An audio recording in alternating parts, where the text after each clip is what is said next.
क्या PAT Cummins हाल फिलहाल के या रीसेंट टाइम के सबसे बेहतर और ग्रेटेस्ट कप्तान हैं? पैट कमिंस क्या कुछ अलग करते हैं बतौर कप्तान जो कि उनको अलग बनाता है बाकी कंट्रीज के कप्तान से? और पैट कमिंस की कप्तानी में ऐसी कैसी लीडरशिप क्वालिटी है जो कि उनको पूरी दुनिया में सबसे हटकर कप्तान बनाता है? ऐसा क्या है पैट कमिंस में जो कि वो बेबाक डिसीजन लेते हैं, फियरलेस डिसीजन लेते हैं?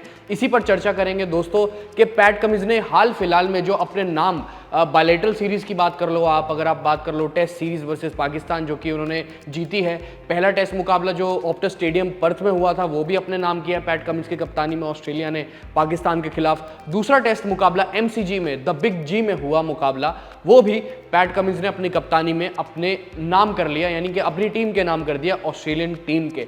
पर क्या कुछ अलग है पैट कमिंस की कप्तानी में कि इतने छोटे वक्त में, यानी कि इतने कम टाइम में, अपने इतने कम टाइम की कप्तानी स्टिंट में या टेन्योर में इतना कुछ उन्होंने जीत लिया, इतना कुछ अपने नाम कर लिया, जबकि पैट कमिंस एक तेज गेंदबाज भी हैं और साथ ही साथ तेज गेंदबाज के लिए कप्तानी करना कितना मुश्किल होता है आप सब जानते हैं, हर किसी के बस की बात नहीं होती।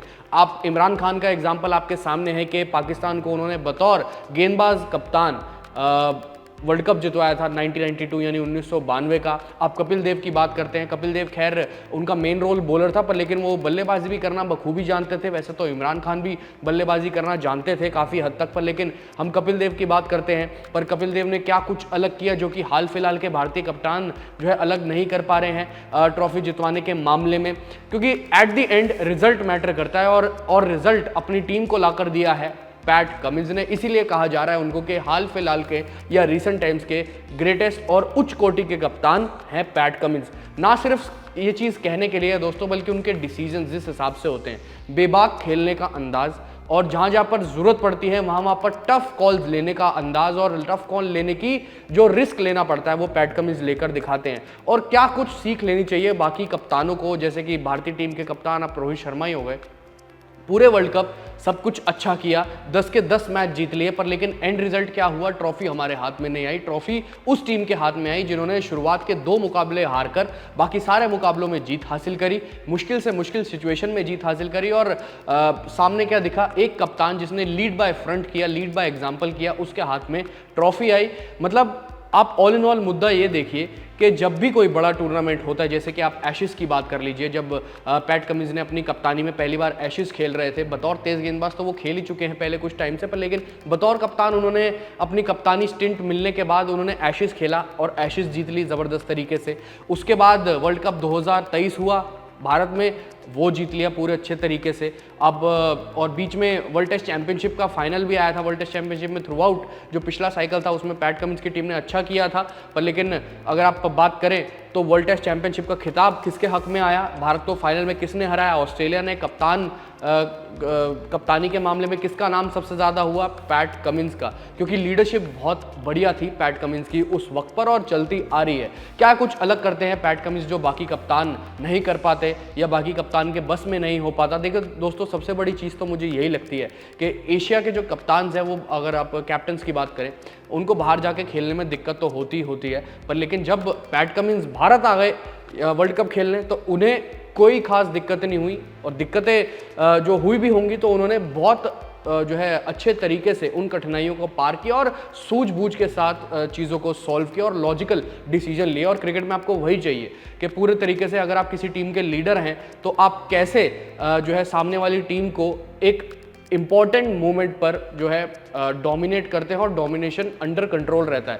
पैट कमिंस अग्रेसिव भी हैं, उनकी कप्तानी का स्टाइल अग्रेसिव भी है, और अग्रेसिवनेस के साथ साथ जो है कंट्रोल्ड अग्रेशन है, ये यानी कि अग्रेशन है तो वो चलता ही जा रहा है। फील्ड प्लेसमेंट की बात करो, अटैकिंग स्पिरिट की बात करो, अटैकिंग कप्तानी की बात करो, और बॉलिंग चेंजेस तो वो बेहतर करेंगे ही क्योंकि खुद वो बॉलर हैं। और यानी कि सबसे बड़ी चीज़ पैट कमिंस की ये है कि वो खुद उस मोमेंट पर गेंदबाजी करने आते हैं जहां पर सबसे ज़्यादा ज़रूरत होती है, खुद रिस्पॉन्सिबिलिटी लेते हैं कॉन्फिडेंस के साथ। क्या क्या क्वालिटीज़ हैं पैट कमिंस में अगर हम वही बात करें तो एक तो कॉन्फिडेंस, ओवर कॉन्फिडेंस नहीं है, कॉन्फिडेंस है। बेबाक अंदाज से वो जो है बयानबाजी भी करते हैं, जैसे कि उन्होंने वर्ल्ड कप 2023 में करी। उन्होंने कहा फाइनल में भारत के क्राउड को हम चुप कराना चाहेंगे नरेंद्र मोदी स्टेडियम में, यानी कि 1 लाख से ऊपर का क्राउड हम चुप कराना चाहेंगे। उन्होंने पूरे तरीके से करा दी क्योंकि उनको कॉन्फिडेंस था अपनी लीडरशिप पे, उनको कॉन्फिडेंस था अपने खिलाड़ियों पर। और कहीं ना कहीं अगर आप टेस्ट की ही बात कर लें, टेस्ट का एग्जांपल हम देख लें, सबसे बड़ा जो हाल फिलहाल में ये है कि उनकी टीम में जो पैट कमिंस ने बना रखी है पूरी की पूरी 11 जो उतरती है, चाहे पाकिस्तान के खिलाफ जो हाल फिलहाल में टेस्ट सीरीज चल रही है उसका एग्जांपल सबसे पहले उठा लेते हैं क्योंकि वो सबको याद होगा अच्छे तरीके से। उनके आप बल्लेबाज देखिए, उनके डेविड वार्नर हैं, हाल फिलहाल के लिए उनके लिए ऑल फॉर्मेट प्लेयर है। मेनली अगर आप देखें तो T20 अभी काफ़ी कम खेल रहे हैं पिछले कुछ टाइम से, पर लेकिन आप देखें तो ओडीआईज और टेस्ट में वो खेलते रहते हैं। उस्मान ख्वाजा सिर्फ टेस्ट के स्पेशलिस्ट, मानस लेबुशेन ओडीआई खेलते हैं और उसके बाद वो सिर्फ टेस्ट में खेलते हैं और अभी हाल फिलहाल में T20s में आए हों। स्टीव स्मिथ भी इतने खास ज़्यादा T20 के प्लेयर रहते नहीं हैं और इनका स्ट्राइक रेट भी ज़्यादा खास नहीं है, तो वो मेन फोकस अपना ओडीआईज में भी ज़्यादा नहीं, टेस्ट में रखते हैं। उसके बाद अगर आप बात करें तो मिचेल मार्श या कैमरन ग्रीन में से एक जो कि एक आक्रामक बल्लेबाज उनके पास होना चाहिए, यानी कि स्ट्रोक मेकर एक टीम में चाहिए उनको अपने टेस्ट टीम में, जो कि लोअर मिडल ऑर्डर पे उनको हेल्प करे तेज़ रन बनाने से।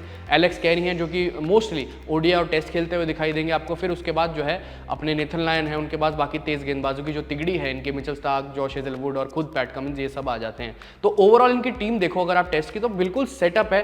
टेस्ट स्पेशलिस्ट इनकी टीम में है, जहाँ पर अटैक करना है उनको मेन स्ट्रोक प्लेयर रखना है वो भी वो रखकर चलते हैं और गेंदबाजी के ऑप्शन आपको भरपूर मिलेंगे उस टीम में। तो ये है टीम पूरी पैक पावर पैक बनाकर जाते हैं। लीडरशिप क्वालिटीज़ की बात करो जो बाकी कप्तान नहीं कर पा रहे वो यही है कि एक तो डरते नहीं है, फियरलेस डिसीजन लेना, रिस्क लेना और जब जरूरत होती है प्रेजेंट मोमेंट पर प्रेजेंट रहना और जब जरूरत होती है टफ कॉल्स लेना, टफ डिसीजन लेना, जो कि बाकी कप्तान कुछ मौके पर नहीं कर पाते। और कई बार जो है आपको रणनीति के हिसाब से डिफेंसिव भी जाना पड़ता है ताकि सामने वाली टीम को लगे कि ये डिफेंसिव चले गए अब हम डोमिनेट कर सकते हैं, पर लेकिन वो फिर से अटैक कर देते हैं कुछ वक्त बाद, जब कमजोरी देखने को मिलती है, जब कुछ लूजनिंग अप देखने को मिलता है सामने वाली टीम के बल्लेबाजों को, तो पैट कमिंस फिर रोल पे आते हैं या खुद गेंदबाजी करने आते हैं, तो पूरे तरीके से वो सॉल्व कर देते हैं अपनी टीम के लिए सारी की सारी मुश्किलें।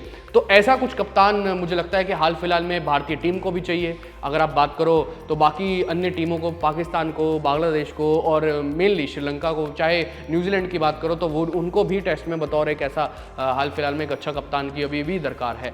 पर लेकिन कहीं ना कहीं पैट कमिंस क्यों बेहतर है बाकी सब कप्तानों से, जो मैंने वीडियो में इसकी पूरी चर्चा बताई दी है उनके डिसीजंस के मामले में, डिसीजंस की वजह से। पर लेकिन आप अपनी राय दोस्तों ज़रूर बताएं इस बारे में कि पैट कमिंस क्यों है greatest of all time captain recent time के, रीसेंट एरा के। फिलहाल अभी के लिए दोस्तों इस वीडियो में इतना ही।